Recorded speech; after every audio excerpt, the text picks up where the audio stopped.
physiotherapists. I'm a bit taken aback by all the discussion being what's wrong with the GP service. It's actually the best part of our health service. It functions best. Yeah, I'm not criticising the GPs, by the way. I have no difficulty with people who can afford to pay 60 quid not getting a nationalised free service. Paddy, the question I want to put to you is, as someone who's on the coalface this along with Nina, one would expect in January and February, at the height of the flu season, there is a seasonal aspect to this. Sure. We're now coming into March, and some of those pressures should be easing.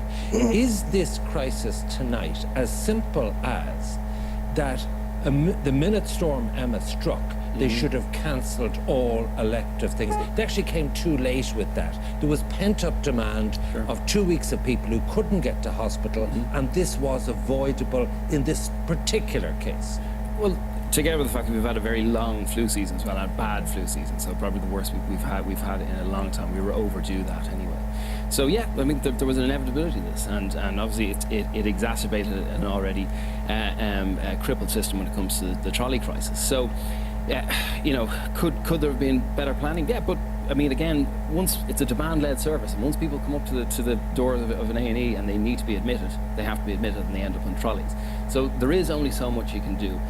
Cancelling all non-essential surgeries, you're really just storing up more grief for later on in the year, and you're putting people back into our waiting rooms to try and deal with in an already stretched service. So what is the solution? Well, what is the solution? We have a short-term solution, short-term problem in the sector that we've a capacity issue and a flow problem. So Matt alluded to earlier on about the fact that there are people who you know, have difficulty transitioning from a discharge into a community bed or to go home.